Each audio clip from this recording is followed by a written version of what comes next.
Welcome to The Walking Differences, a case study on The Walking Dead by Courtney Trofka and Travis Petrie. Our goal is to evaluate the differences in medium or media channels and how the message is received by the viewer. We intend to explore the differences between psychological and emotional factors underlying The Walking Dead comics versus the need and or use of action and excitement in the translated televised visual environment. The drama elements of these two mediums are different because of the method in which they are disseminated to the audiences.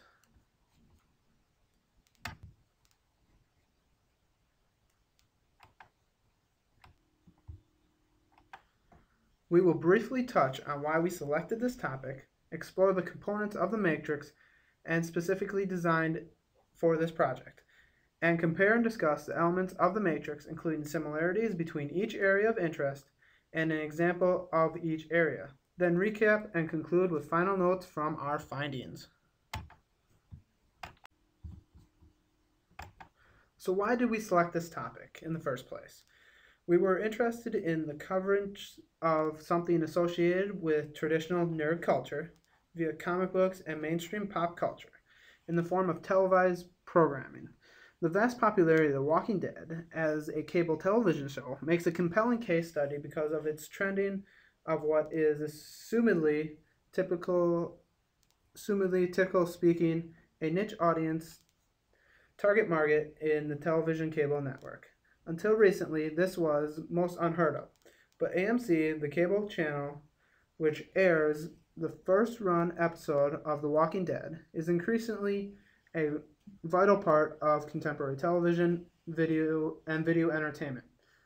The show itself offers compelling components of zombie survival and the appeal to human nature in the form of reactions to natural but extreme disaster, and an overall idea of the community's response to crisis and people's crisis management capacity.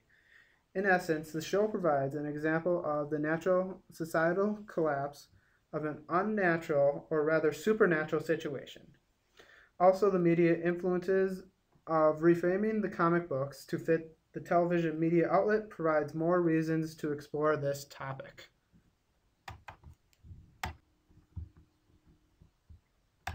We have designed a matrix including two major components, the medium and the media channels, of which we will explore the comics and television and the elements of interest which accounts for both the cognitive or psychological thinking and the affective or emotional feeling factor. We have investigated the visual, character, storyline, and scare factor associated with each quadrant. We will first discuss similarities between the Walking Dead comics and the television show for each of the four main topics seen in each quadrant of the matrix: visual, character, storyline, and scare factor. Then we will compare the comics and the television show and briefly discuss some of the cognitive and affective effects of the Walking Dead franchise. We will promote examples for each area of interest. We will focus solely on the differences between season 1 of the television show, which is 6 episodes long, and the first volume of the comics, which compiles the first 6 comic books. Warning, spoiler alert. We will be discussing two mediums fairly in depth.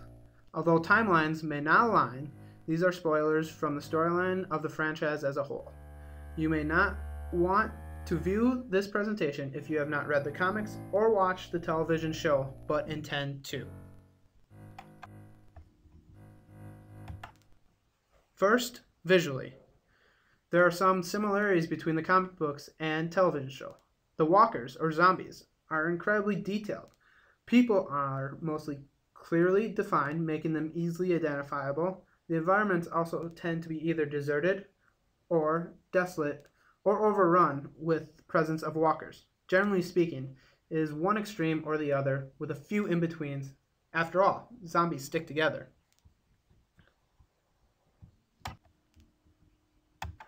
These images exemplify the similarities in care and detail invested in the zombies of The Walking Dead, in both comic and TV media. You can see from the rotting flesh of the ribs, the sunk in grotesque disfigurement of the face and flesh, and the remaining tatters of clothing, that a lot of detail is invested to create the Walker images in both the comics and television. The most apparent visual difference between the comic and television is that the comics are black and white, whereas the television is released in color. The comic or graphic novels must use cleaner, more defined lines so that the living characters are more easily distinguishable from walkers. The television show mirrors that to an extent, but the ragged wear and tear of the people in crisis is more apparent to viewers in the television show.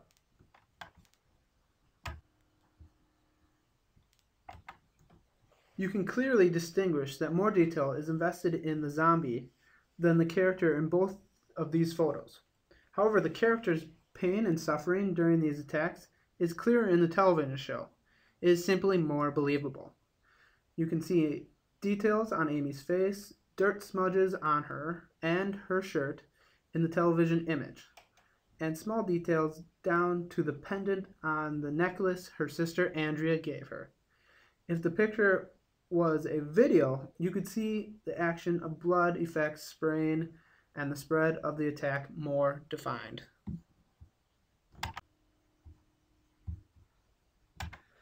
In both the comic and show, two cognitive visuals continually appear, and they are the unnatural occurrence and social climate in which the plot is placed. They can clearly have changed. You feel a certain sadness from the changed social environment and the obvious collapse of civilization. The visuals of the zombies and the cognitive thoughts viewers have regarding them may lead to fear. Sometimes viewers even feel frustrated from or empathize for the emotions conveyed by the visualizations of these characters. As you can see, there are several characters that overlap between the show on television and the comics. The main character throughout is Rick Grimes. He is the central in the comic and in the shows, especially in the first volumes of the comics and the first season of the television show. In the first comic, the only people who aren't in the television show are Alan, Donna, and their twin sons, Billy and Ben. They aren't particularly popular characters, so they did not translate into the television show. However, the television show added diversity outright by having T-Dog and Jackie, African-American characters not in the first comics, and heavily Hispanic staff and residents at the nursing home. They also added the Dixon brothers, Merle and Daryl, and there is also Dr. Jenner at the CDC, who provides more information about the walkers than the group had in the comics. The graphic novel characters not included in the show are relatively minor and unimportant to the overall plot. Some character additions in the television show are not as important, such as the Moralesa, but Daryl Dixon, an iconic character from the Walking Dead TV show, is it in its entirety.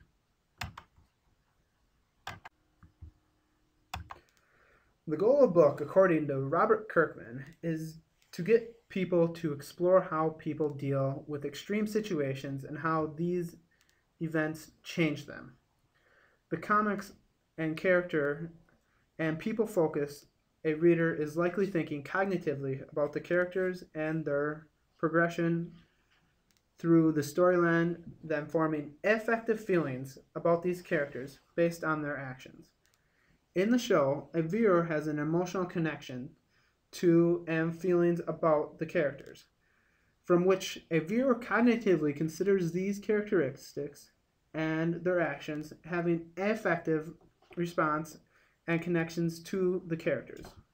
Viewers think survival should be for those they deem good, and will feel bad or sad when undeserving characters die, and angry about characters with questionable morals, especially when they live. Viewers also want the group to take the desired course of action they think is appropriate and feel angry when the characters don't or there is poor decision making on behalf of the characters. Overlapping storylines between the comic and television show include the story following Rick Grimes. He is shot and wakes up in the hospital. You discover quickly that the world he is in has changed. He meets the Jones family before leaving his home to find his family. He heads to Atlanta, where he's saved by Glenn, who takes him to camp that is set up outside the city. At camp, he is reunited with his family. He goes back into Atlanta, where he drops a bag of guns because they are considered important and necessary for survival. And eventually, Jim is left by a tree to become a walker because that was his feeling and choosing to do so. This is so slow. In the comic, the missions of the groups that go to Atlanta are smaller, 1 or 2 person groups. This difference has an important impact on how you process the information and how the characters work to solve problems. The biggest difference in the graphic novels is that Carl shoots Shane. There are a ton of differences for the television show. Jones has a more in-depth background story, and since he was headed to Atlanta, the walkie-talkie is a vital part of why the group goes back into the city. The larger groups growing back into the city causes more room for the plot progression and additions, hence Merle being left behind and why they go back for him and why they encounter the people from the senior facility nursing home and why there is confrontation. In the show, they also go to the CDC, which is not an essential part of the comics. There's less drama and disagreement overall between Rick and Lori in the comic. As a result, the storyline progresses differently. Since Carl learns to use a gun in the comic, the biggest difference is that Shane is shot by Carl. But in the TV show, the group ventures to the CDC. The CDC offers important plot devices that you do not encounter in the first comics. It also provides safety and security that is short-lived. The plot moves fast, and the viewer is aware of the time lapse. They also build a familiarity and connection to the characters in the storyline and throughout its progression. The viewer may feel hope or joy for the characters regarding how the storyline and plot will progress, like wanting Rick to find his family and the happiness one feels for him when he does.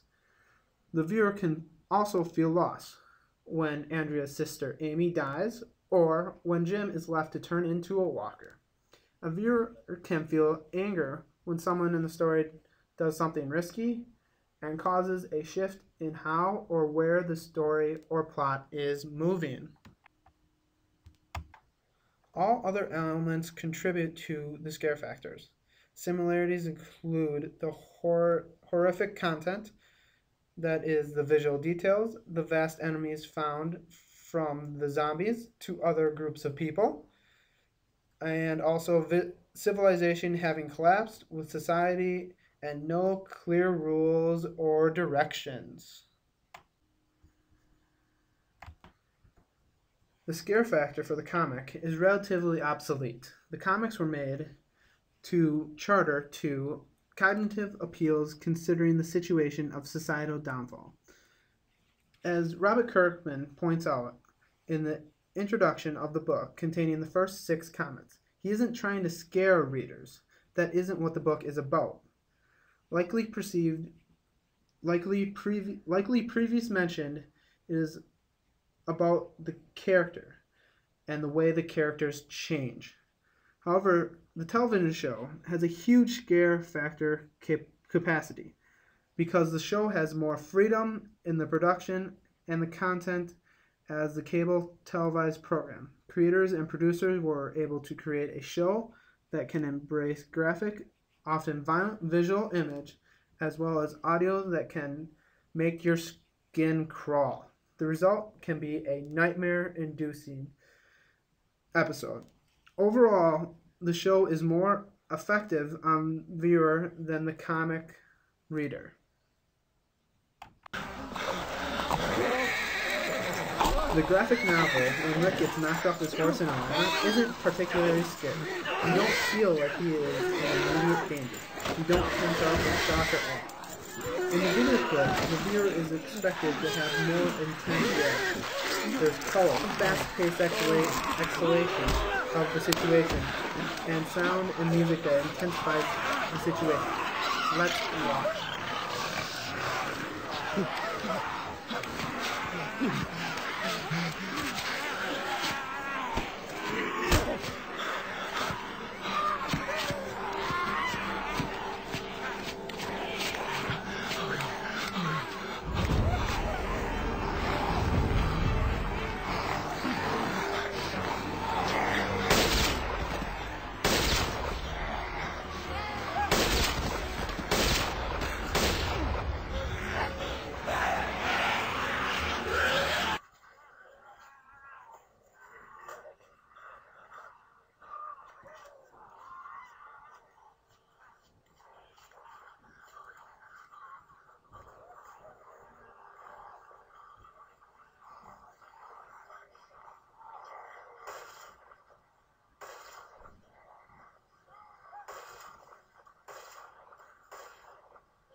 As you saw in the video footage from the TV show, there is a large effective influence to contribute to the scare factor, while the comic book relies heavily on triggering cognitive thought from the reader. The typical viewer or reader will realize the state of the world.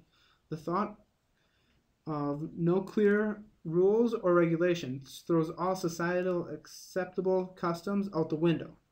There's no law or enforcement of it. The world has become a free-for-all, and viewers are likely to feel uncomfortable as a result. The primary difference in the large range between scare factor from the comics to television is the timing in which you realize cognitively that the world forever is changed. That is, whether or not you accept it cognitively to a large degree before or after your effective response to the development of the characters in the storyline, which the aesthetic elements available for the given media. In summary, we have shown what the comic from the nerd culture can translate to it when it moves to televised pop culture. Obviously, as the show gains publicity after the first season, the graphic and drama intensifies immensely, but that also reflects in the comics as well. This is a trending movement with compelling content focused on people in crisis and survival mode. There is appeal to different